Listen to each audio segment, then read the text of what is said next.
Is That's an there interesting point.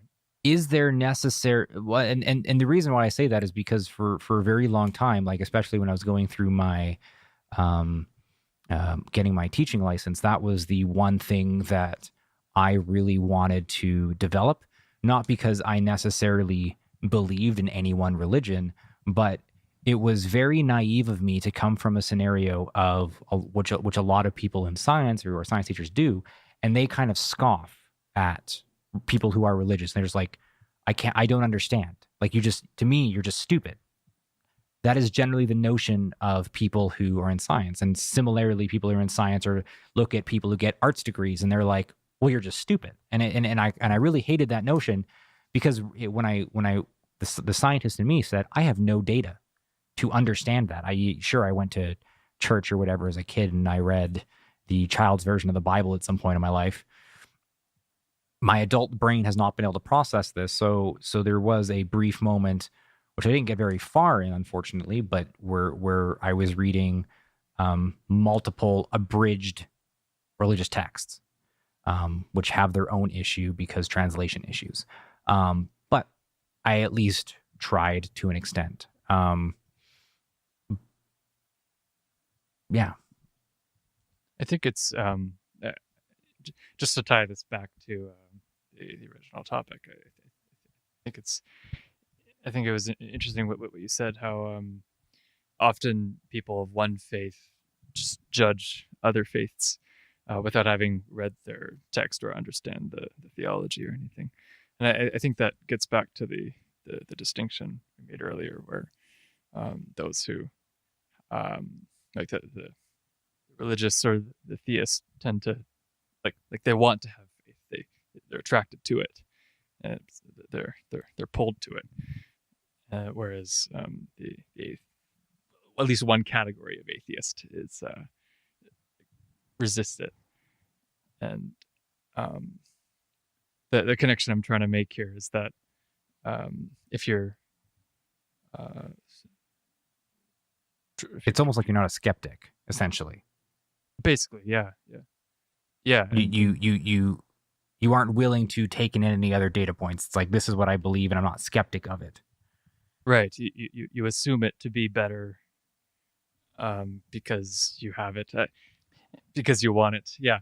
Yeah, you fall for the same kind of naivety as and take it on just blind faith as what other people that you mock do, like in religion. If you haven't actually read these things, then I don't think that it's fair for you to be a critic of it, or if you haven't like to actually criticize, hey, the word of God is clearly wrong if you haven't done it. But I think that to say that spending all your time reading a book, a single book, that there's hundreds of different translations, and then there's all of these other things, to spend all your time reading one book, one specific translation, I think that's fair. I think to say that to simplify the Bible first off into a single book and a translation is bad, and I think that's what like you might fall for. But yeah, to finish the point I was trying to make, you essentially, if you haven't done your due diligence to actually look into these things, then you really can't criticize them like that. You can only say like broad things. Even if you do your homework, I wonder, like, is it still fair to criticize? Like, if you have a Catholic who's read the Bible and a Protestant who's read the Bible, and they're criticizing each other's faith, is that fair? But do they not just criticize interpretations of the same faith? Okay, a Muslim and a Catholic, say. Again, I think they're doing the same thing. Yeah. I don't know, because like at bottom they're having faith, and I just want to lump all of those together. The Judeo-Christians, I literally, and Islam, I want to lump all of that together. The Middle Eastern religions, monotheistic religions, because suppose you have like a fairy believing religion, like I think Icelandic Yeah, There's some but sort the of reason Icelandic belief that the reason why I actually want to lump them varies. together is because they're monotheistic and kind of structured similarly, in which you have like a head power, the imam in Well, suppose Muslim. you had like a polytheistic, like pagan thing. Yeah, so I think that those would system. be a little bit different, because I think like Hinduism, Sure. it has different like you have faith for different things, right? Buddhism, you it's more of like an internal kind of belief system. So you have faith that you can find enlightenment from within, like self peace and nirvana and stuff. So I think, yeah, it's kind of, you can almost lump those ones together. I wonder though, following just what am I trying to say? Because these religions, the Middle Eastern ones, the Christian, Islam ones, they kind of follow a singular kind of a higher up God, a hierarchical supreme God, Or right? abstract. Yeah, Yeah. it's kind of like you it's like what you're saying. It's divine revelation. You're imparted from a singular being that knows all. Whereas like Hinduism, it's all of the gods have something to do with it. You know, Krishna and I don't know Hinduism. Yeah. I'm I know a sorry. bit about Yeah, Greek gods. but yeah, like Buddhism. I think it's something more of like you impart the wisdom from within and you find it within. So I think on some level, they're structurally different, and you have to have faith in different things. And the Middle Eastern ones tend to the supreme hierarchical, know all kind of supernatural being. And I think that's kind of the big difference. And I think that's where it comes in, is you look at that and you see a lot of naivety, because it's like there's nothing proven. Whereas I look at Buddhism, for example, and I can see, inner peace on a electrocraniogram or something like that. Like you can actually see their waveforms change and stuff like that. So it's you kind of have faith on different levels almost. One has a lot less evidence behind it. I don't know the point I was trying to make with it, but I think my question wasn't a very good question. differentiating religions. I have a proposition with that, and you mentioned that like it's kind of a weird thing to criticize other people, and you can see that Buddhism has its thing because they can find some way of life that you can that science can prove you are less stressed or whatever. But I want to propose a idea, and it's a very small sample size, because it's only based on our experiences.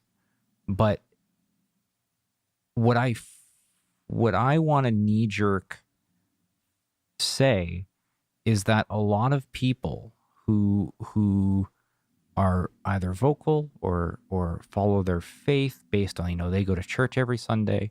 There's a good majority of them who haven't actually academically studied, so they went to a Bible study or Quran study or whatever.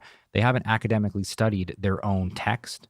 So they are basing their opinion entirely off of whatever their pastor says, because it's a lot easier to get an interpretation from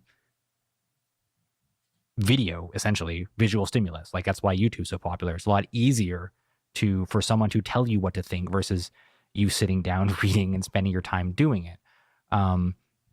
So I feel It's like revelation. I feel like a lot of the general statements that come about and opinions of people with religion not being very steadfast and don't really want to be malleable to other ideas, a lot of them tend to be, in my experience, people who have not studied their own text academically. Whereas the people who have, based on my experiences, because I used to actually do LAN parties with people who did Bible studies on a regular, they come at it from a very, very different approach. They don't necessarily say, um, this is how the world works, and this is what happens, and I'm gonna go to heaven. Like that's really never what they're pushing or what they're saying. When I speak to them, they're quite pleasant to hang out with, because it's more like when you read that, it's almost like reading 100,000 nursery rhymes. Like you learn every single moral to learn, and it's more just like you end up coming out of it saying that based on these stories, these are really good traits for a human to have. And then when they do that, they are generally a lot less judgmental in terms of other religions, based on my experience. I don't know if you had the same I do. experiences. I think, yeah, I think this goes for everyone on like pretty much every field. Like if you study and you immerse yourself in an area, you read, and I think you construct a much deeper, like continuous theory. Like it's much more rich. Whereas if you just sort of listen to a bunch of people, or just absorb slogans, then you're really just learning responses to questions, I think. Yeah, just talking points. Yeah, and it's not, you haven't. This kind of gets back to our education podcast. You haven't learned it enough to really speak with autonomy and put your individuality into your knowledge. So that's why, like, initially, when we talk about, or when we've mentioned, like, why would you base everything off one translation, and what's the point of reading one book? You should diversify. I think that if you were a rational adult with a fully developed frontal cortex who is willing to critique something, I think that you could go into that and spend the time reading whatever religious text you want. And if you critically analyzed it, I almost want to say you would be better as a human being, whether or not that is in a classical sense, if you're just a better human, or just you understand the context of the world around you better. Like it might not be exactly what you think. Like you're not just going to wake up, be like, yeah, I read this book. I'm now a saint of a human being. Leveled up. But yeah, it's not like you're going to like get a level. You might, it might be more like if you're thinking Pokemon, you might get a couple of EV points here or there. That I just sounded really nerdy when I said that. But you there might be unexpected benefits, and I think there are unexpected benefits, and I think there are benefits. But to the point of, should that be taught in school? My initial point, or my initial thought about this was, I was thinking, you know what? I feel like as a kid or as a teenager, I would have probably got a lot more out of studying the Bible or whatever religious text I get handed than reading 7,000 completely random short stories that I then had to go and look for poetic devices for, because God knows that poetic devices are very meaningful.